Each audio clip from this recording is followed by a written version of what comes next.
impacto, Anjos e Demônios, o famoso e polêmico best-seller O Código da Vinci. Dentre seus grandes feitos, ele conseguiu colocar esses 4 livros simultaneamente no topo dos mais vendidos, segundo o jornal The New York Times. O Código da Vinci, ele conseguiu a proeza de vender 80 milhões de exemplares. Não é para qualquer um. E mais, Dan Brown teve a proeza de ter seus livros escritos em pelo menos 50 idiomas. Foi publicado nos Estados Unidos em 1998 e no Brasil foi traduzido por Carlos Irineu da Costa e publicado pela editora Sextante em 2005. Segue a apresentação com o amigo Jonathan Moraes.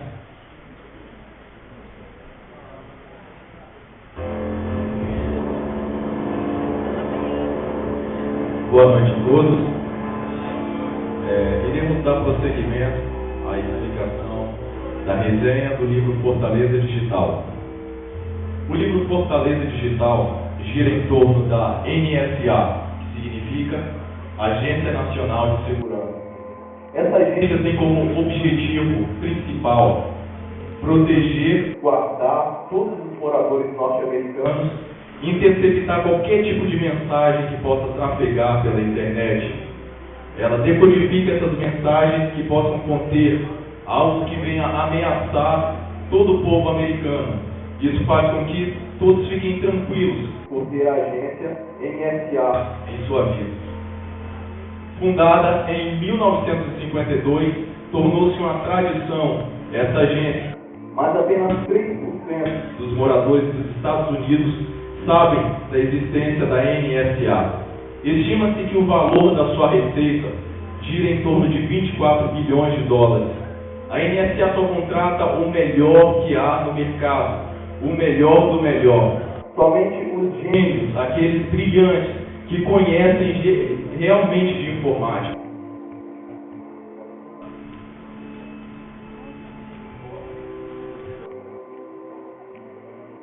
A NSA, com sua tradição, é uma empresa forte, uma empresa que mantém sigilo total.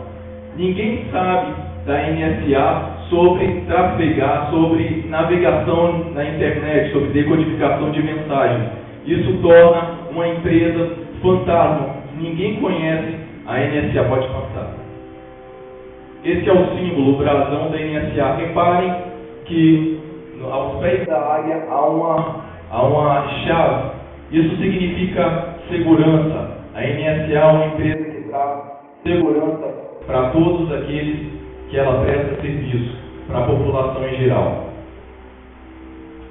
Nesse slide vocês podem ver a localização da NSA. Um local completamente planejado, porque retirado, em seu redor há uma floresta. Lá chegam somente as pessoas que trabalham e conhecem realmente o local que deve ficar. Há uma hierarquia muito bem organizada na NSA. Na função de diretor se encontra Fontaine, um homem que alcançou este patamar, esta posição devido a grandes esforços e grandes trabalhos. Ele tem um vasto conhecimento também na informática, porém é raramente visto na NSA. Dizem que o presidente dos Estados Unidos teme esse homem. Como vice-diretor, temos Strathmore, um homem completamente dedicado ao trabalho, de caráter digno, mas é um homem que, se tentarem passar na frente dele, tentarem impedir os seus sonhos e objetivos, ele é capaz de mudar, de transformar e de passar por cima de qualquer pessoa que tente impedi-lo. Na área da criptografia, temos a bela e inteligente Susan Fletcher. Esta é a matemática, desde jovem interessada na área da informática. Quando ainda no colegial estudava, ela recebeu uma pequena mensagem criptografada de um jovem. Quando ela descobriu aquela mensagem, o que estava escrito, ela se apaixonou, não pelo jovem, mas pela informática. Ela decidiu que era aquilo que ela queria fazer. e se dedicou, estudou matemática, conseguiu se formar e em sua tese chamou a atenção da NSA, que tomou-a para si. A criptografia é a área principal ou uma das principais da NSA, pois ela é responsável por decodificar qualquer tipo de mensagem que navegue pela internet. E Susan Fletcher, ela é brilhante e chega a ser uma peça fundamental para a NSA. Na vida de Susan Fletcher, há o jovem David Becker. Esse jovem é um professor que trabalha na universidade. Ele é conhecedor de muitas línguas e idiomas, conhece dialetos asiáticos e certa vez foi convidado pela NSA para fazer um trabalho de transliteração, pois a NSA tinha conseguido decodificar o código, porém não conseguiram entender a mensagem clara que havia naquela mensagem, naquela frase. Então chamaram David Becker. Ele, conhecedor de vários idiomas, reconheceu claramente o chinês tradicional e deu a mensagem para a NSA. Isso chamou a atenção de Susan Fletcher. Começaram a conversar e logo namoraram e tornaram-se noivos. E Susan Fletcher começou a ensinar e falar sobre um pouco do seu trabalho para o seu amado. Os dois começaram a traçar planos e objetivos, mas logo esses planos vão ser interrompidos e vocês vão entender por quê. Agora nós vamos falar um pouquinho da história da NSA e quando começou a mudar. Tudo corria bem na NSA, pois, como eu avisei, como eu falei antes, o trabalho dela era decodificar e interceptar qualquer tipo de mensagem que parecesse a eles suspeita de terroristas, criminosos, pedófilos, traficantes. A NSA simplesmente fazia o seu trabalho, porém poucas pessoas conheciam esse trabalho.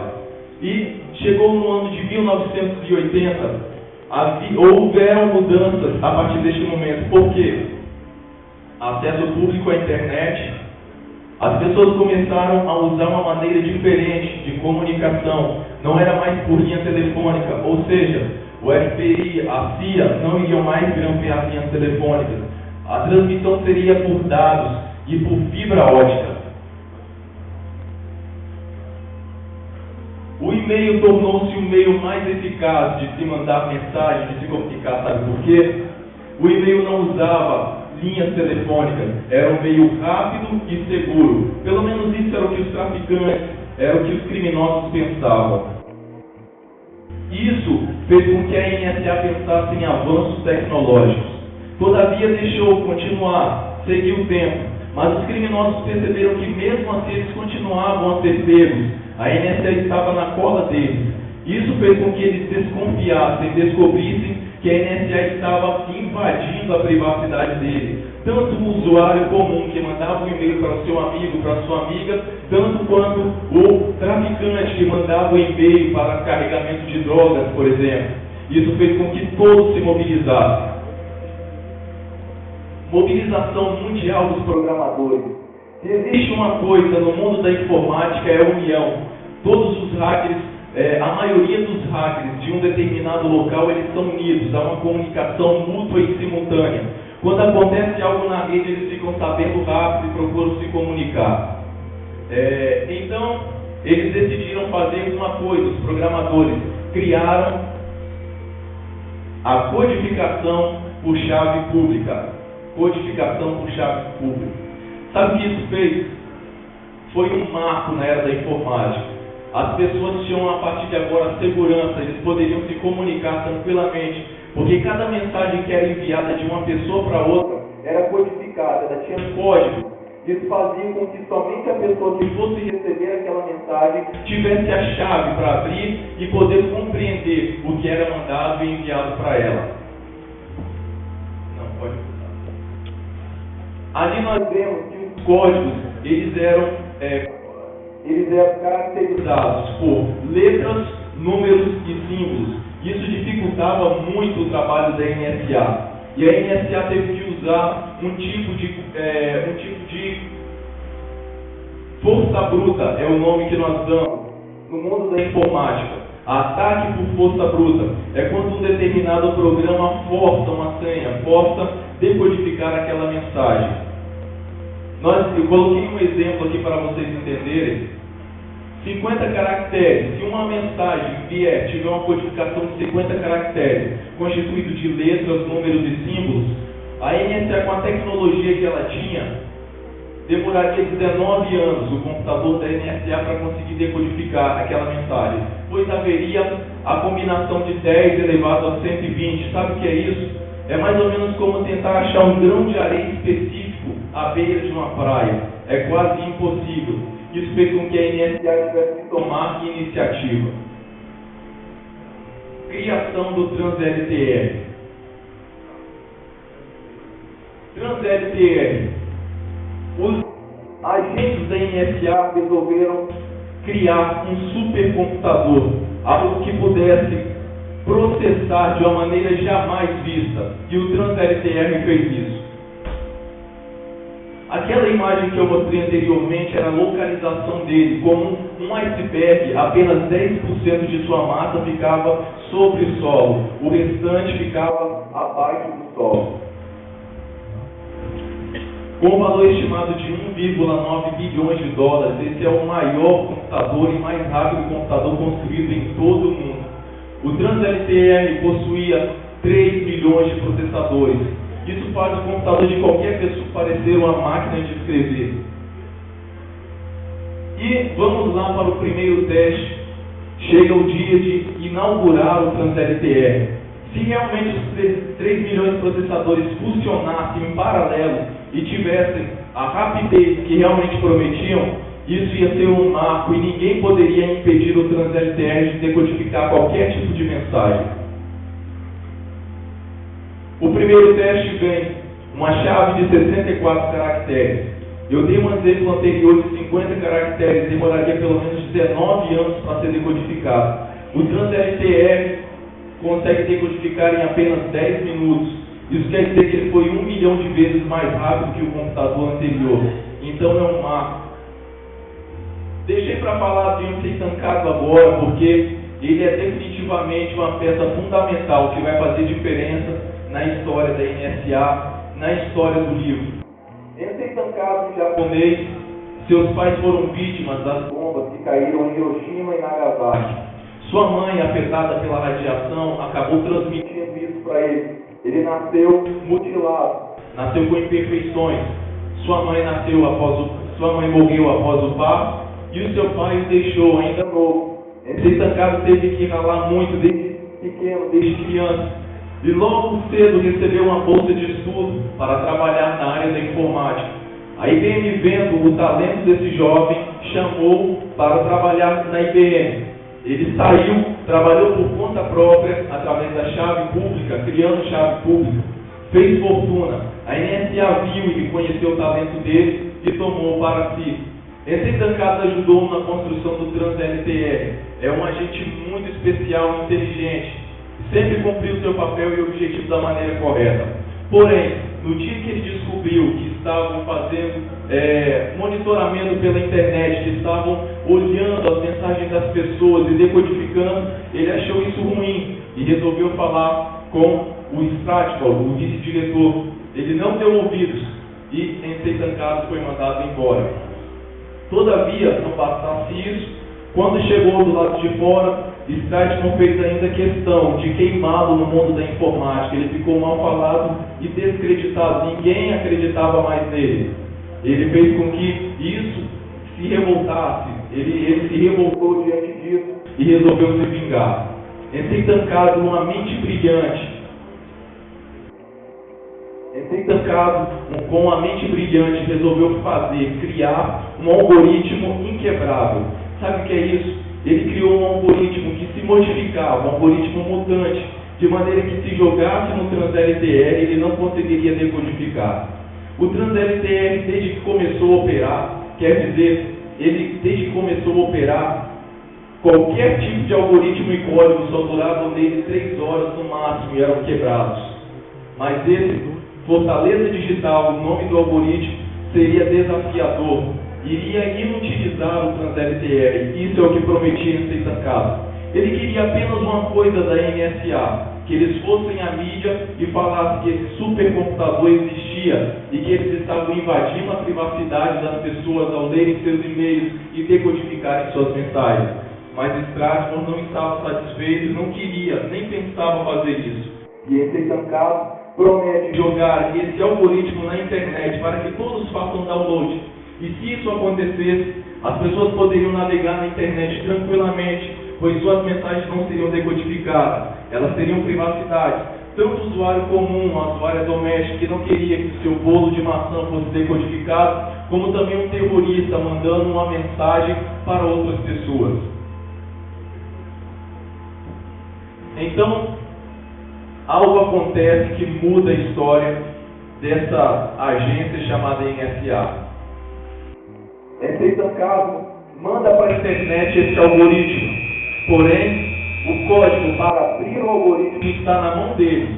Esse Tancado chega a falar isso com o Stratmon. Stratmon faz download desse arquivo e joga para executar no computador. Mas isso causa um impacto muito grande, eu vou falar por quê. Aqui está a estrutura computacional da NSA.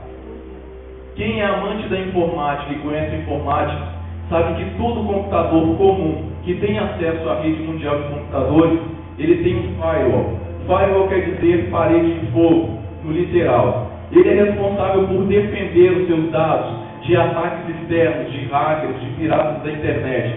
Todos nós temos isso. Até no seu Windows, se você olhar, vai ter um firewall. E o TransLTR não era diferente. Somente pessoas que tinham sua senha podiam acessar. Além do TransLTR, havia um banco de dados contendo a informação norte-americana, de todas as agências, de todos os espiões, de todas as pessoas que tinham acesso a esse banco de dados. FBI, CIA, agentes especiais fora do país, além de armamentos bélicos em suas estruturas, como fazer.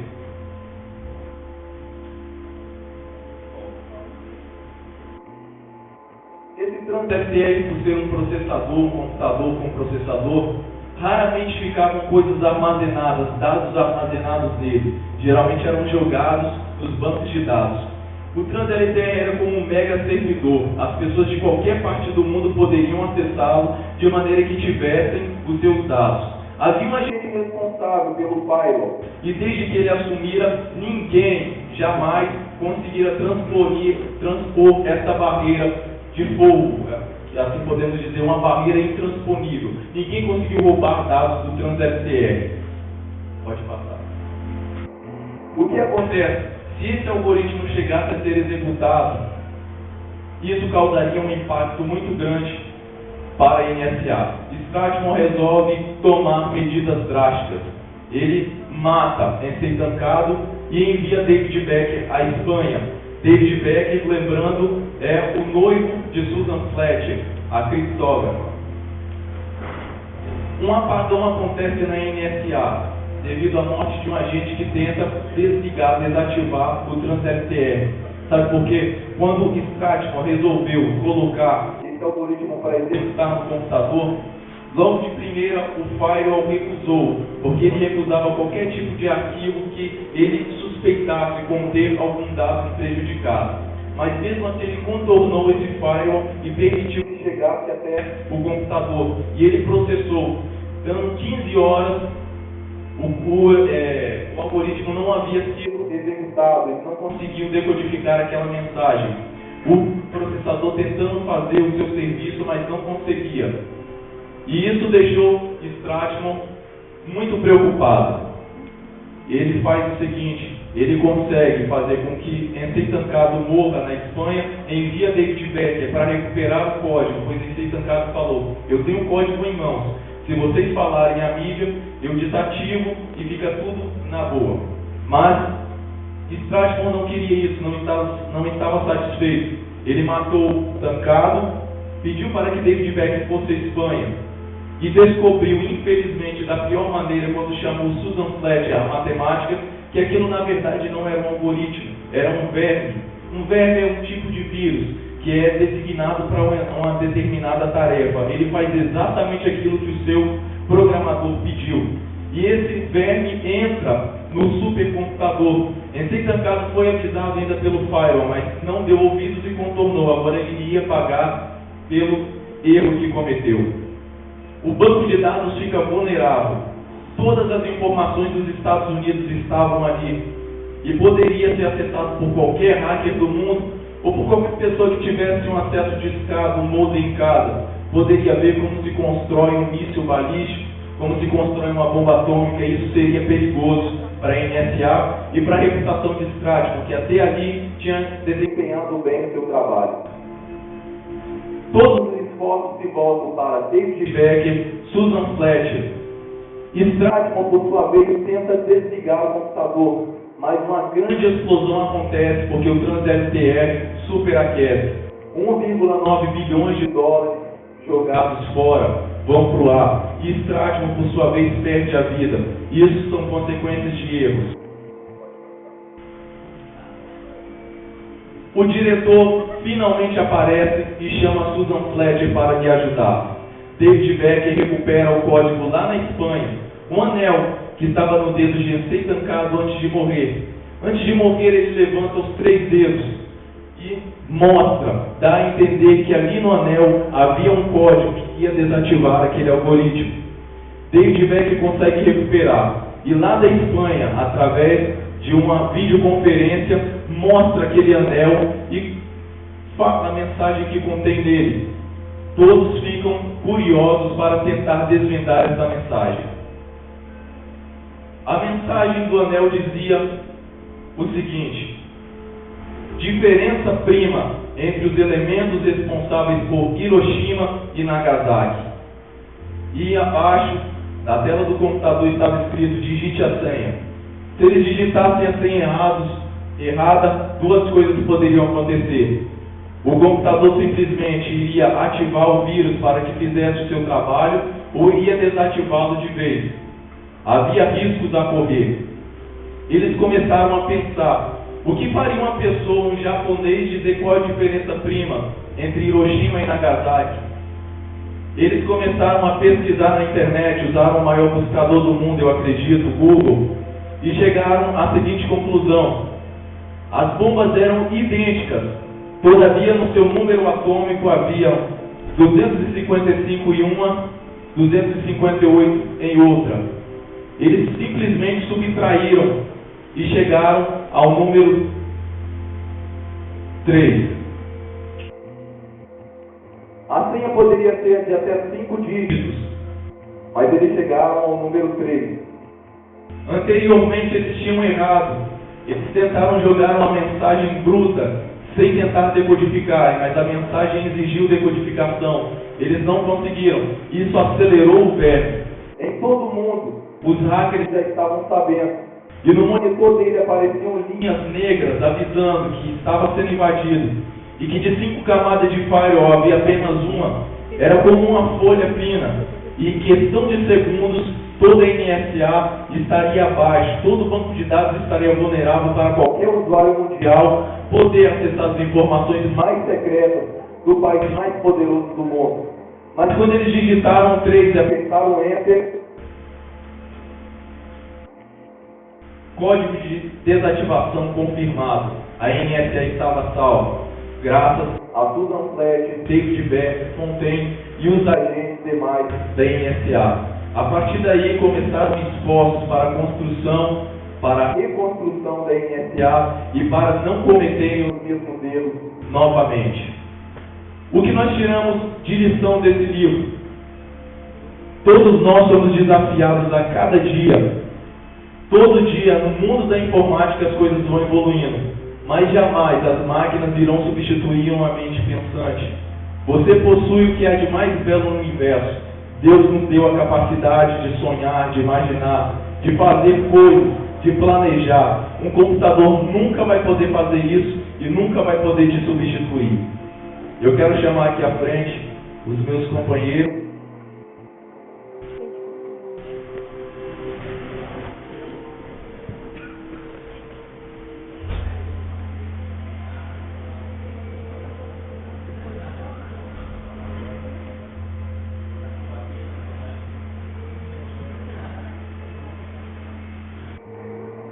estavam me lembrando aqui sobre indicação, mas eu queria compartilhar isso com todos. Nós chegamos à conclusão de que o livro Fortaleza Digital pode ser lido pelos amantes da informática que têm uma curiosidade para a área da informática, pois o autor, Dan Brown, ele cuidadosamente detalha cada termo ligado à informática e especifica cada termo, dando a entender cada palavra, cada mensagem que ele quer transmitir. É um livro que prende a atenção do seu leitor e faz com que você se integre neste mundo e descubra um novo horizonte, que existe um horizonte mais vasto do que apenas a tela do computador. Existe muito mais por trás disso. Nessa noite nós queremos agradecer a todos pela atenção de vocês. Uma boa noite a todos. Pessoal, em 2010 será lançado o filme Fortaleza Digital. Nós também indicamos esse vídeo que iremos passar agora, com um filme que será lançado em 2010, que vocês venham aproveitar.